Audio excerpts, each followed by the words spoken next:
Hi everyone, it's Talya Davidoff. After months of not being in the water, going back to depth can be very intimidating, even for me. So today I'm going to run through a couple of things that I do to make sure that I'm well prepared to get back to depth. Stay tuned.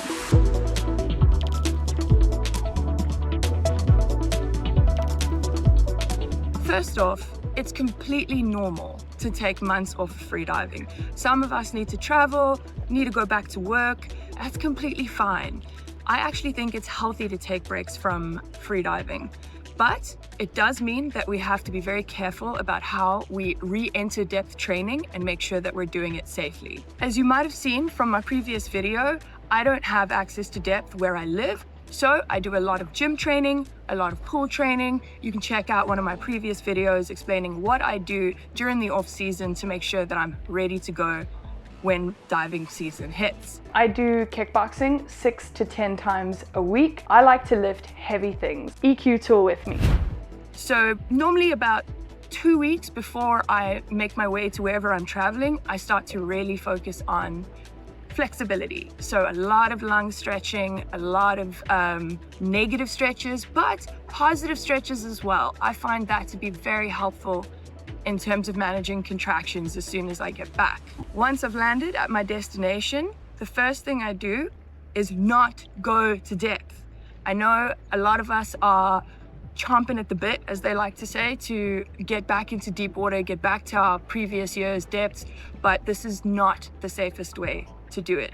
So normally, firstly, day one, no diving. Make sure that you either rest, hydrate, take account for the fact that you've flown for however long.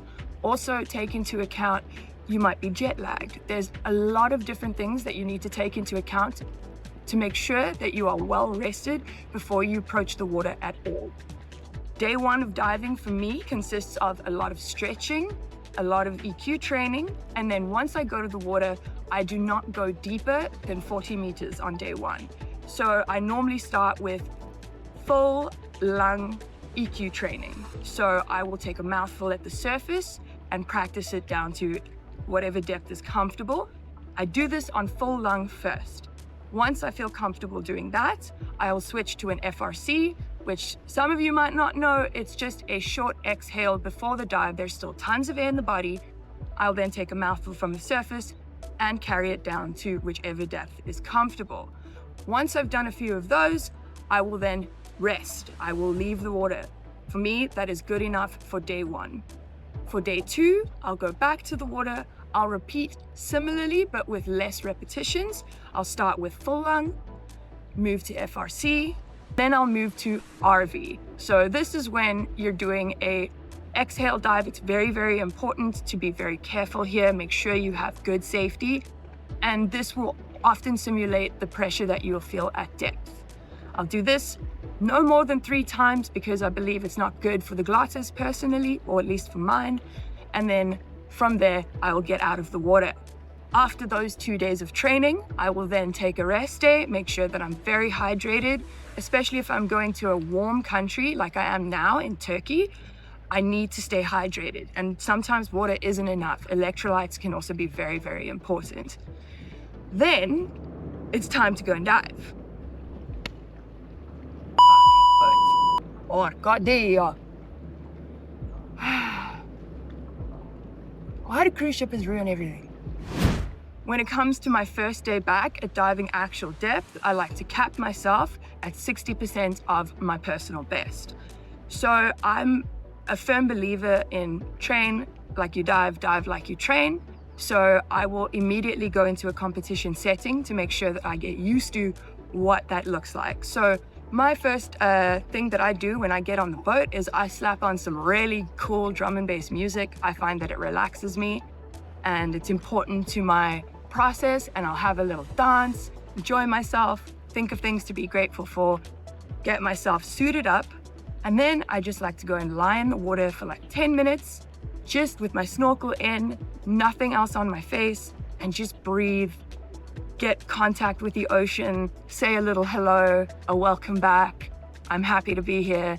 It might sound silly, but for me, it's really, really important to have a positive, peaceful relationship with the ocean.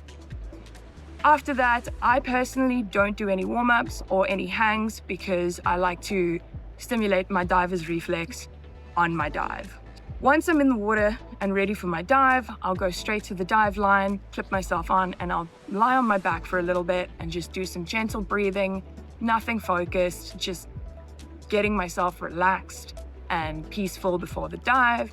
I also really like to chat to people, make jokes, make myself realize that diving is very important to me, but it's not the most important thing in my life, and that I've done harder things. And we can get into that later because I suffer from anxiety. This is a cool trick which we'll talk about in my next video. But once I hear the 4 minutes, I make myself ready to go. That's when I turn into 100% locked in. Now we're just focusing on the dive. During this time, I tend to do body scans. I tend to make strange noises with my lips, stuff like that. It's vagus nerve stimulation and it calms me down. And then I'll move into just gentle focused breathing until 1 minute. And then I do a couple of purges, nothing serious. I'll take my peak inhale. Very important on day 1, not to overpack, all right? It takes the body a couple of days to get used to that pressure. So not really any packing. Can you hear this? I don't know if I'm going insane. This cruise ship's making so much noise. My first dive is normally 60% of my PB, and the goal is relaxation, comfort, and understanding what I need to work on at the get-go, which is normally EQ. It's all fun and games when we're practicing dry land, but to be able to put it all together underwater is a bit of a tricky situation. So I try and focus on good sensations, fixing EQ, and figuring out what my problems are and what to work on. Some of the biggest pitfalls that many of us, myself included, fall into is the need to get back to our PBs quickly from the previous year because our goal is kind of always to get a little bit deeper, right? But this is where mistakes happen. This is where you start to have a negative relationship with freediving. You lose sight of the process and you focus only on the goal.